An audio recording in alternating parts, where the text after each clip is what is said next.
Cumprimento a todos os participantes do 2º Congresso Latino-Americano de Desenvolvimento Sustentável e me apresento. Sou professora Luciana Nemer, professora da Escola de Arquitetura e Urbanismo da UF, do Programa de Pós-Graduação em Arquitetura e Urbanismo.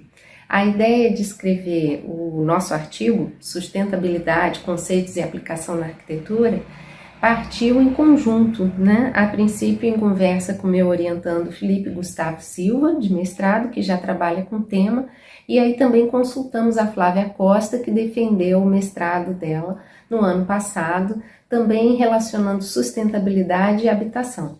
Dessa forma, escrevemos o paper e minha contribuição se deu bastante em relação aos exemplos práticos da forma que foram selecionados 10% do montante de trabalhos orientados nos últimos 20 anos, os que de forma mais emblemática conseguiam representar os princípios da sustentabilidade. Olá aos presentes, eu sou o Felipe.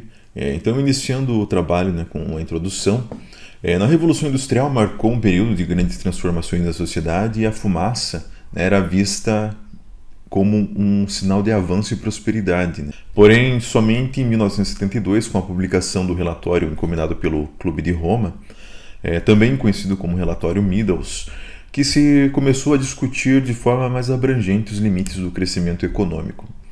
A definição do desenvolvimento sustentável, apresentada pelo relatório Brundtland, intitulado Nosso Futuro Comum também, e foi publicada em 1987, ela ganhou destaque ao estabelecer que o desenvolvimento deve atender às necessidades presentes, sem comprometer a capacidade das gerações futuras de suprir suas próprias necessidades.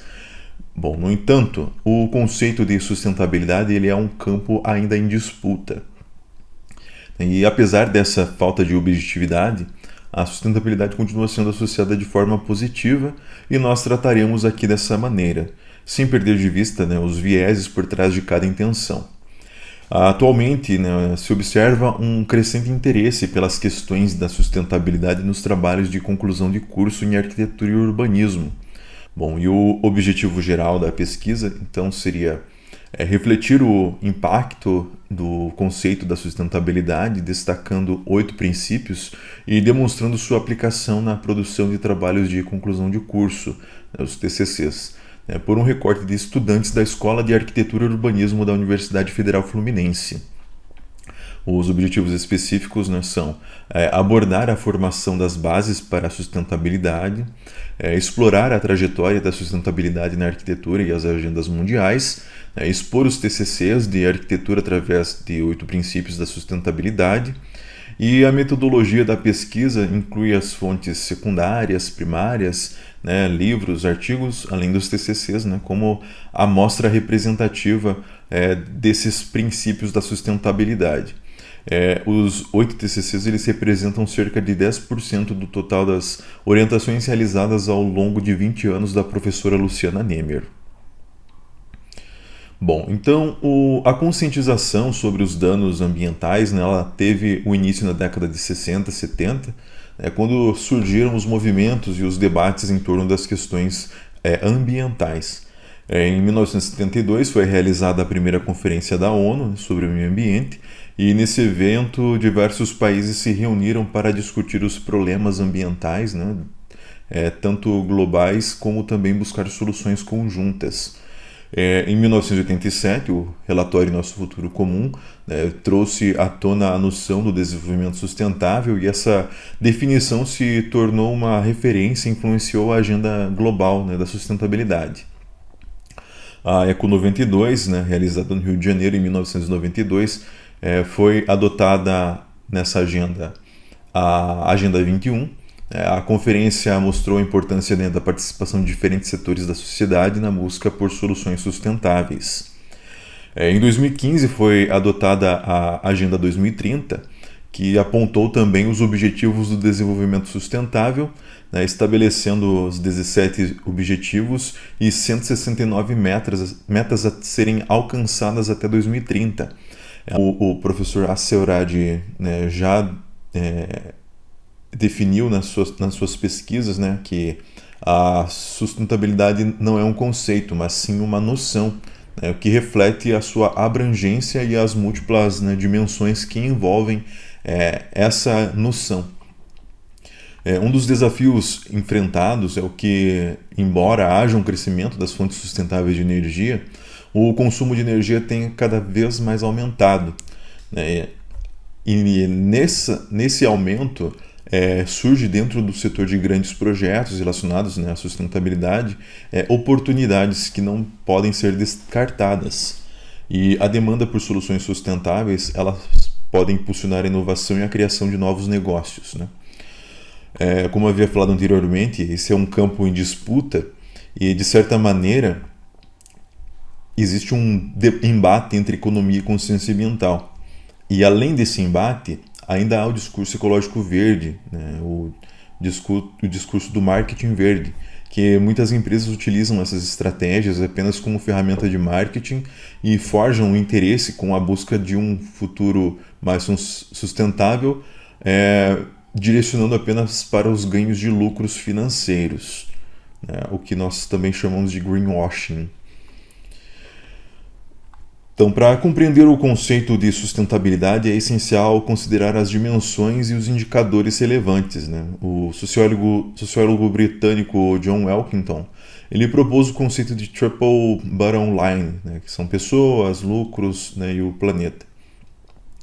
Em 1990, ilustrando que a ação da sustentabilidade ela deve ser direcionada dentro desse tripé.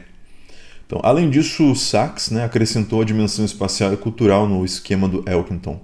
Então, nesse sentido, para ser ambientalmente correto, é necessário evitar atividades que causem impactos negativos, né, ambientais negativos.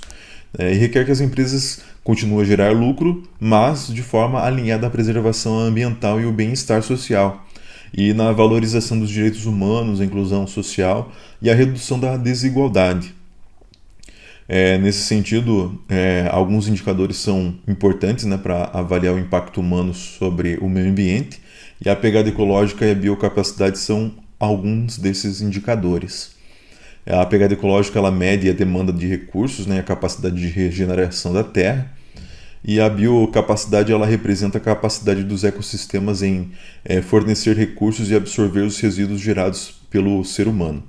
No contexto da arquitetura do século XX, a Revolução Industrial ela impulsionou a arquitetura moderna, e o estilo internacional ele não considerava o regionalismo e nem o aproveitamento dos recursos disponíveis naquela localidade, e trazia como resultado um maior consumo energético dentro das edificações. Mas ainda assim, dentro do modernismo, né, apareceu a corrente da arquitetura orgânica, liderada pelo arquiteto Frank Lloyd Wright, que buscava a harmonia, né, com o meio ambiente. A arquitetura solar, né, surgiu na década de 70, né, em resposta à crise energética global, aproveitando o potencial dos recursos energéticos solares. A partir dos anos 80, a arquitetura bioclimática, né, apareceu considerando as condições climáticas e a utilização dos recursos naturais para minimizar os impactos ambientais e reduzir o consumo de energia. Na década de 90 surgiu a arquitetura ecológica, que ampliou o conceito de sustentabilidade dentro da construção. Já na virada dos anos 2000, a arquitetura sustentável ela surgiu abrangendo não apenas os aspectos ambientais, mas também econômicos, socioculturais, espaciais, relacionados ao desenvolvimento sustentável. Além da preocupação, né, com o meio ambiente, essa abordagem ela considera o impacto nas pessoas, cultura, desenvolvimento social, mobilidade, infraestrutura nas cidades. Bom, então, a partir de compromissos estabelecidos, né, aos membros da ONU, né, as agendas elas foram firmadas, permitindo uma compreensão da problemática da situação atual, como também o papel de orientar as políticas e as ações necessárias. A Agenda Habitat ela foi voltada para a sustentabilidade no contexto da habitação e o desenvolvimento urbano. É notada a contribuição da Agenda Habitat para a implementação da Agenda 2030.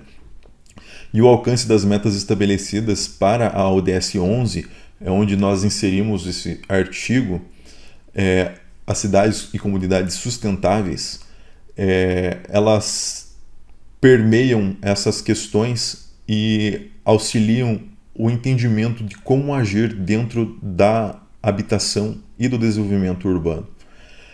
Mas também nós temos noção de que a arquitetura sustentável ela está diretamente influenciada e tem conexões com todas as outras ODSs.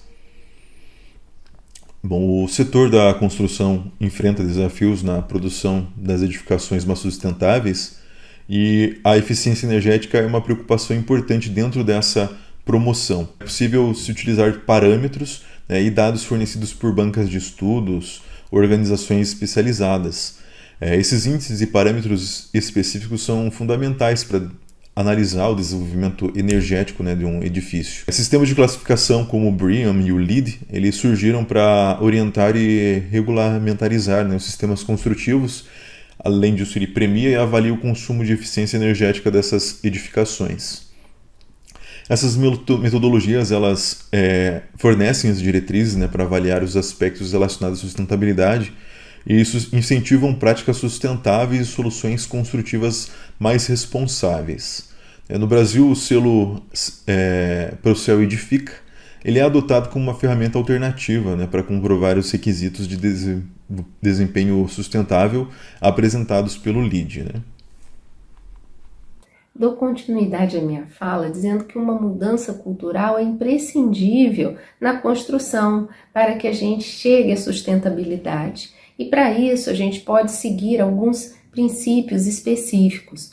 Mourão e Pedro identificaram 9 princípios, sendo que o primeiro é uma abordagem global dos outros 8. Esses 8 princípios falam da ocupação racional do solo, da eficiência energética, da gestão da água, da gestão de materiais e resíduos, do conforto no uso dos edifícios, da adaptação aos modos de habitar e da participação dos habitantes e a flexibilidade no uso.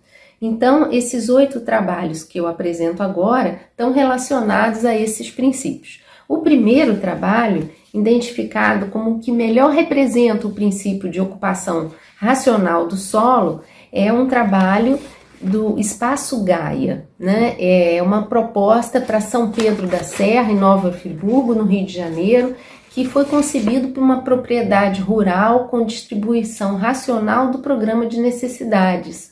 Né? A ideia foi proteger o solo, principalmente das chuvas diretas nas partes mais altas e do terreno, onde o solo da região é fino, evitando possíveis deslizamentos. E a inserção de espécies vegetais foi planejada formando uma cobertura densa de raízes finas. O segundo trabalho, que é o Vale Shopping Cruzeiro, representa o segundo princípio, que é de eficiência e autonomia energéticas. No Vale Shopping Cruzeiro, na cidade de Cruzeiro, em São Paulo, a busca da eficiência energética na edificação se deu com a implantação de postes com receptores solares que permitem a iluminação do estacionamento, reduzindo bastante a dependência da rede elétrica convencional.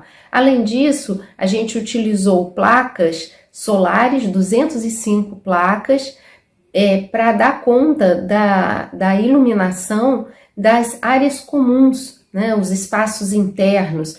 E, para completar, foram instaladas clarabóias e shafts para iluminação zenital, aproveitando o máximo da luz natural. O terceiro trabalho é uma escola construtivista, Escola Santo Antônio, né, em Volta Redonda, no Rio de Janeiro. Nessa escola, a gente viu que as águas pluviais que foram aproveitadas por meio de cisternas, visando diminuir bastante, minimizar o consumo dos recursos hídricos nas atividades cotidianas e também o uso dessa água, no caso, para descargas de vasos sanitários, limpezas e regas de jardins, deu uma série de benefícios, principalmente porque a área é afetada por chuvas intensas. Então, verificamos na Escola Santo Antônio o terceiro princípio, que é a gestão do ciclo hidrológico. O quarto princípio, que fala da gestão de materiais e resíduos, escolhemos, né, como emblemático a pousada e restaurante Salinas Ferreira, em Araruama. Essa pousada, ela foi um retrofit de uma residência que pertencia à família Ferreira, né? E aí a gente buscou transformar essa edificação residencial que estava desocupada em hotel. Então os levantamentos foram realizados, todos os materiais existentes foram reaproveitados, tudo foi calculado, o que ia ser demolido, qual era a classificação desses materiais. Então, e ainda de forma complementar, criou-se uma horta para a produção de alimentos, uma composteira para redução dos resíduos e fertilização dos jardins, destinando assim para esse local os resíduos orgânicos produzidos diariamente. Então a gente viu que esse trabalho representa a gestão de materiais e resíduos.